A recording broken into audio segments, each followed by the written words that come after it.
Kembali kita bertemu di dalam persekutuan doa malam. Saatnya kita bersekutu, memuji dan memuliakan Tuhan. Sebelumnya saya mengajak kita sekalian untuk masuk di dalam doa. Mari kita berdoa. Tuhan Allah yang Maha Kasih, sungguh mengucap syukur karena Engkau baik bagi kami. Kami akan merenungkan firman-Mu yang menjadi pedoman bagi kami di dalam menjalankan kehidupan kami, di dalam mempertanggungjawabkan kehidupan keluarga yang Tuhan anugerahkan bagi kami. Biarlah waktu ini boleh Tuhan berkati dan boleh menjadi berkat bagi kami. Di dalam nama Yesus kami berdoa. Amin. Ya Bapak Ibu yang dikasihi Tuhan, seperti halnya yang ada di warta, kita akan berbincang-bincang soal tantangan kehidupan anak di akhir zaman. Topik kita bulan ini berbincang-bincang lebih banyak tentang akhir zaman ya.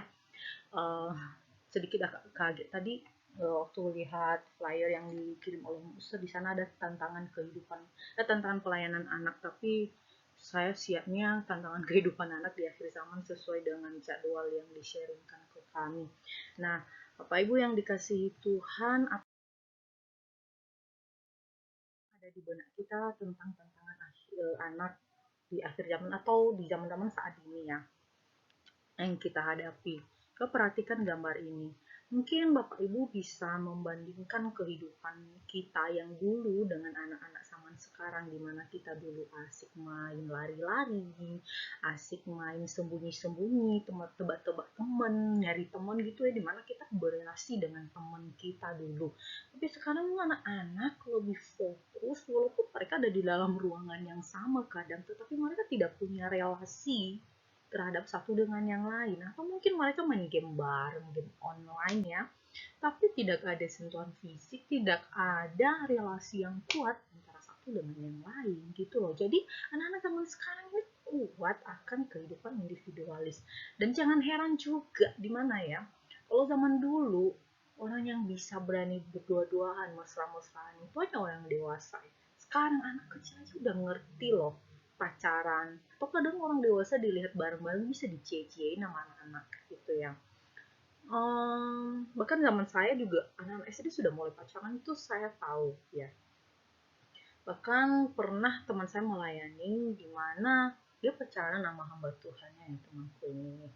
Tetapi ada anak yang nanya, Rasul, gimana waktu ditembak sama pacar? Kaget, masih anak SD loh, udah ngerti dan nanya, penasaran soal pacaran. Nah, banyak hal ya, kemajuan teknologi adalah sesuatu hal yang baik bagi saya, iya. Sekarang bagaimana kita menyikapinya ya, ini bagaimana kita bersikap sebagai orang tua, mendampingi mereka yang ada di dalam zaman yang berbeda dengan kita, yang menggeluti diri di dalam perkembangan zaman. Bagaimana kita orang tua mendampingi anak-anak. Nah, Bapak Ibu yang dikasihi di dalam Tuhan, ya kita bisa melihat ada tantangan ya dalam pembentukan pribadi anak. Setidaknya yang berkecimpung di dalam pembentukan anak-anak adalah ada orang tua dan ada gereja. Itu tantangan dari dalam ya. Dimana anak-anak itu sebenarnya lebih banyak berinteraksi ya. Dan inilah membentuk kepribadian anak. Dimana ada orang tua, bagaimana orang tua hidup, bagaimana orang tua mendampingi anaknya di dalam rumah. Nah, begitulah kita membentuk karakter anak kita. Dan juga gereja. Ya, gereja juga memiliki tanggung jawab atau memiliki pengaruh di dalam pembentukan anak-anak gitu ya, anak-anak Kristen. Dan tantangan dari luar ya ialah itu adalah tantangan kehidupan sosial ya, kehidupan sosial anak-anak. Juga isinya yaitu kompetisi. Kompetisi ini mungkin itu persaingan di dalam sekolah, persaingan mungkin itu soal nilai, soal kemampuan dalam bidang tertentu. Anak-anak menghadapi ini. Dan anak-anak ya kemajuan teknologi di mana membentuk gaya hidup yang instan ya. Sekarang kan kita nggak pernah ya, bahkan jarang ya kita mau nyuruh anak kita untuk belanja di warung, apalagi di kota besar. Biasa ada sih abang Gojek, abang Grab ya nggak sih ya, jadi nanti datang gitu ya, apa-apa semua instan sekarang. Dan jangan salah, anak-anak juga bisa menjadi pribadi yang egois. Kenapa? Melalui kemajuan teknologi ya, gue kan punya, ini punyaku gitu ya. Terus anak-anak juga bisa dibentuk dari permainan mereka yang mereka mainkan itu loh, di gadget mereka yang bagus itu. Sekarang permainan itu banyak yang bernuansa pokoknya aku nggak suka kamu jangan menyerang aku dan aku akan menyerang kamu dan membuatnya hancur gitu ya. Games-games menghancurkan apa, jarang, kurang seru kalau games yang membangun ya, misalnya apa ya, nanam-nanam gitu ya lah gitu ya. Jadi game-game anak-anak sekarang itu ya mencari hero, bagaimana melawan musuh. Jadi jangan salah kalau anak-anak tuh nanti keluar-keluarnya main perang-perangan gitu, luar perang-perangan bisa memukul gitu ya, dan bisa mengeluarkan kata-kata yang kasar gitu ya. Jadi orang tua punya tanggung jawab juga dalam mendampingi anak dalam mempergunakan atau menikmati kemajuan teknologi. Dan berikutnya adalah lingkungan sosial ya. Dimana di dalam lingkungan sosial dan mereka sekolah, untung-untung sekarang kan nggak sekolah ya, enggak sih, nggak untung-untung sih, tetapi lingkungan sosial mereka juga bisa ada di gadget mereka. Mereka bisa saling membuli di sana. Postingan teman mereka, mereka bisa bully gitu ya. Bodoh atau apalah, mereka mengeluarkan kata-kata yang nggak baik gitu ya. Mereka bisa dibully dan mereka bisa membuli balik gitu ya. Dan kehidupan sosial sekarang di mana anak-anak berada, mereka bisa menyontek, bersikap kasar. Jujur dulu kami di rumah tuh jarang ya diizinkan bergaul di lingkungan luar ya. Dan semenjak saya sekolah, saya bisa menyebutkan kata-kata kasar, kata-kata kotor, dan kadang saya jujur saya nggak mengerti ya, nggak ngerti, tapi pikir itu suatu kata-kata baru yang baik, dan kadang saya ucapin di rumah gitu ya, semenjak saya sekolah SD khususnya. Dan akhirnya itu menjadi sebuah habit ya, kemudian saya suka ngomong kotor waktu itu, dan kadang dihukum gitu ya. Didikan orang zaman dulu kan yang memang agak keras ya, kira-kira seperti itu. Jadi anak-anak dibentuk ya dalam oleh dua tantangan ini, tantangan dari dalam, tantangan dari. Lalu sekarang mari kita melihat apa sesungguhnya yang kita harapkan untuk anak-anak kita. Apakah kita mengharapkan anak kita untuk menjadi anak yang baik? Cukup itu saja? Saya rasa tidak. Tidak hanya menjadi anak yang baik. Mengapa? Kalau kita hanya mengharapkan anak kita menjadi anak yang baik, tidak usah mengenal Tuhan. Betul. Karena di luar Tuhan, atau ajaran di luar sana, juga mengajarkan perbuatan yang baik. Bahkan ada pribadi-pribadi yang jauh lebih baik dari orang Kristen. Tetapi apa yang harus kita harapkan untuk uh, untuk ada di dalam pribadi anak-anak kita? Itu anak-anak kita harus menjadi anak-anak yang terbaik. Saya suka dengan kalimat ini, dan ini diungkapkan ketika saya bolak-balik mengikuti seminar Suami Jesus ya.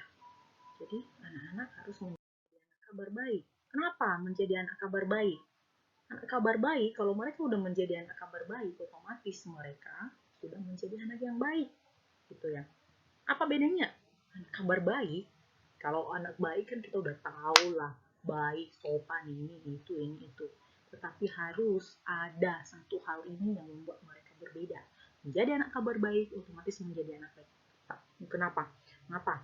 Menjadi anak kabar baik berarti ada di dalam diri mereka pengakuan dan menjadikan Kristus, Yesus sebagai satu-satunya model yang hidup, yang baik, dan yang sempurna. Dan tidak hanya itu, mereka bertumbuh di dalamnya. Jadi bagaimanapun menariknya TikTok, bagaimanapun menariknya K-pop, yang menjadi model-model yang menarik bagi anak-anak, dan mereka ya bolehlah mengidolakan itu, tapi tidak satu-satunya. Satu sharing, ini kejadian nyata ya, dimana ada sepupu saya gitu ya, pokoknya masih ya bisa dibilang keluarga ya. Ketika dia mengidolakan satu tokoh K-pop dan begitu fans, ya fansnya berat-berat pakai banget gitu ya, fansnya itu berat-berat pakai banget. Dan ketika dia diejek, terus kadang sepupunya ngomong gini, alah kenal juga kagak gitu. Terus yang satunya adik saya itu ketawa ya. Dan akhirnya apa, mereka berantem dan berhari-hari nggak tegur sapa. Kenapa? Itu dua saya gitu ya. Nah, bagaimana kita menjadikan anak kita menjadi anak kabar baik, menjadikan anak kita sebagai anak yang mengaku, dan menjadikan Tuhan Yesus satu-satunya model gitu loh. Dan lebih mengasihi Tuhan Yesus itu, sehingga ketika idolanya yang nomor sekian itu dia ya udah biasa gitu ya. Tuh juga ya, dia nggak kenal aku kenal dia, sedangkan Tuhan dia kenal aku kenal dia gitu ya. Dia bertumbuh di dalamnya, sehingga sikap ketika dia bertumbuh di dalam model hidupnya itu Kristus, itu berpengaruh di dalam sikapnya dia. Maka ini yang dikasihi Tuhan, orang tuh harus menyadari hal ini. Apa? Membentuk anak menjadi anak kabar baik tidaklah seperti mengajak anak ilmu bela diri. Mengapa saya berkata demikian? Fondasinya berbeda. Ya, fondasinya berbeda. Anak tidak selalu menghadapi peperangan fisik. Ya, tidak selalu menghadapi peperangan fisik. Kenapa fondasinya berbeda? Kalau ilmu bela diri, kamu menyerang aku menyerang kamu, aku harus selamat, kamu KO. Nah, sedangkan ketika kita menjadi anak kabar baik, bagaimana anak-anak itu bisa menyikapi sesuai dengan ajaran Tuhan Yesus yang menjadi model di dalam hidupnya. Karena dia harus membela dirinya juga, dan bagaimana juga kasih itu bisa mengalir. Kira-kira seperti itu. Sekarang yang menjadi tanggung jawab orang tua di era pandemi. Saya jujur mencari research mengenai tantangan pelayanan anak, tapi zaman sekarang tantangannya yaitu di mana anak sekolah minggu tidak bisa ketemu langsung ke losonya yang seperti biasanya sebelum pandemi.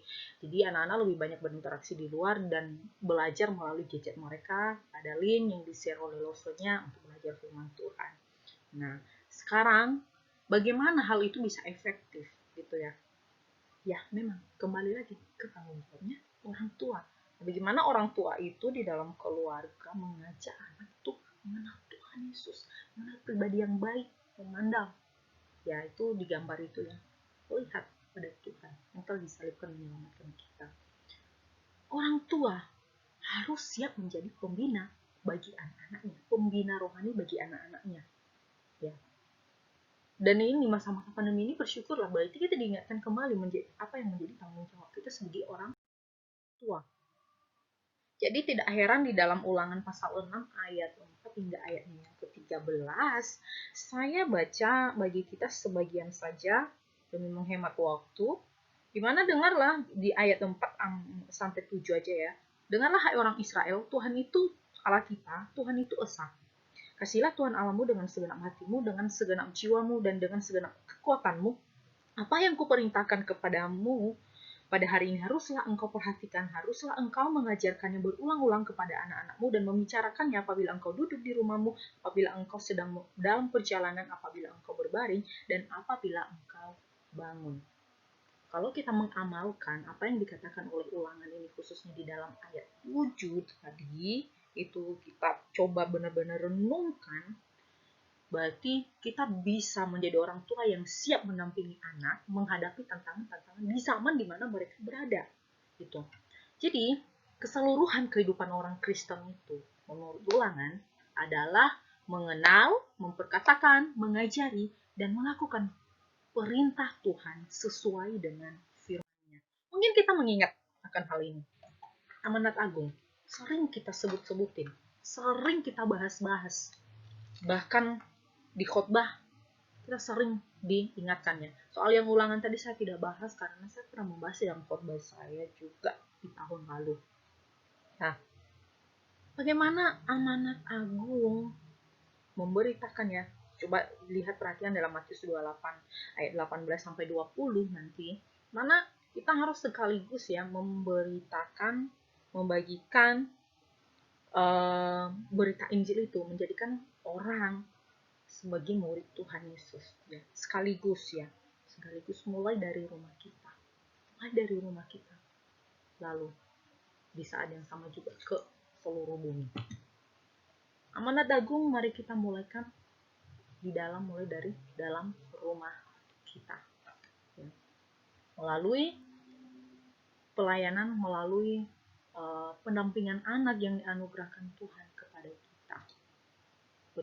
Kita bertanggung jawab di dalam anugerah Tuhan pada anak yang sebagai anugerah Tuhan kepada kita adalah mengajarkan mereka mengenal Tuhan yang baik, mengajar mereka menjadi anak-anak kabar baik. Dengan mereka menjadi anak kabar baik, maka mereka menjadi anak-anak yang baik juga dan yang siap menghadapi tantangan yang harus mereka hadapi, yang akrab dengan kehidupan mereka setiap hari. Ya, Tuhan Yesus memberkati dan menolong kita. Mari kita berdoa. Tuhan Allah yang Maha Kasih, sungguh kami bersyukur buat firman Tuhan yang kami renungkan pada saat ini. Biarlah ini boleh menjadi berkat dan bekal bagi kami. Tuhan tolong kami, berkatilah kami untuk boleh mempraktikannya di dalam kehidupan kami, di dalam keluarga, di dalam kami mendampingi anak-anak yang Tuhan anugerahkan bagi kami. Terima kasih Tuhan, biarlah Roh Kudus Tuhan yang memampukan kami melakukan firman Tuhan ini. Tolong kami untuk mengajar, bertanggung jawab atas kerohanian anak-anak kami. Di dalam nama Tuhan kami Yesus Kristus kami berdoa. Amin. Selamat malam, Tuhan memberkati.